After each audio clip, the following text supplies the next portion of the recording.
Bonsoir tout le monde, bonsoir Laura et Arnaud, et merci beaucoup pour cette invitation et la possibilité de partager cette soirée avec vous à Marseille, même si moi je me trouve à Stockholm. Je vais vous lire un extrait de mon poème Fängelsepalatset, un livre qui est en train d'être traduit en français par le poète David Lespio et moi, du suédois, sous le titre Prison Palais. Laura m'a demandé si je peux lire en français ce soir, au lieu du suédois, qui n'est pas évident pour moi, mais bon, j'essaie pour toi. Je vous remercie déjà tous pour votre patience. Alors, je lirai l'extrait du poème publié dans ce dernier numéro de Muscles.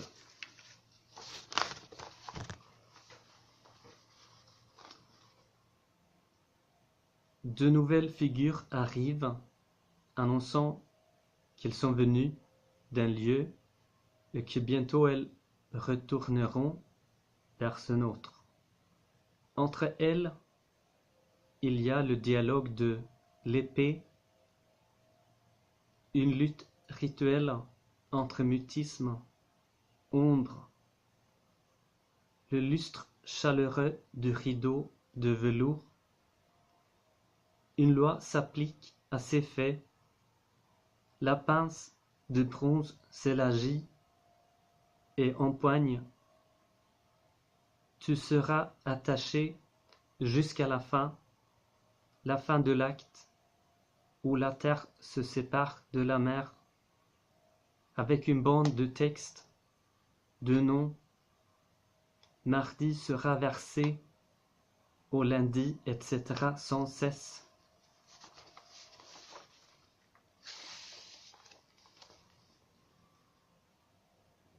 Le flot des mages du sommet, les jours qui sont écoulés depuis le 1er août, se soudent l'un après l'autre. La mort est dans le temps. Le voici, un signal, c'est l'ordre du scandale. La science suspecte, enfermée dans la salle d'attente, dans un temps de trop. L'aliment est apporté du dehors. Tôt un long jour en mai, l'extérieur en quarantaine, des volumes colorés parmi des tomes en cuir, coutume des participants, une odeur d'éléments distincts.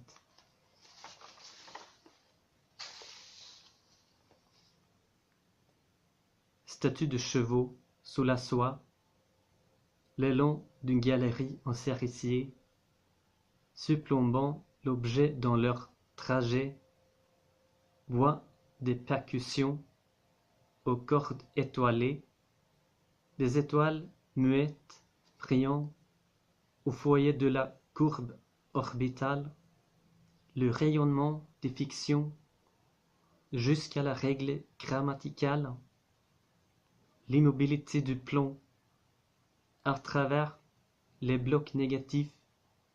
La lumière émane de divers lieux du monde. Malgré tous les rayons ultraviolets, le monde reste blanc. Une inhibition merveilleuse. On pouvait embrasser cette immense fourrure.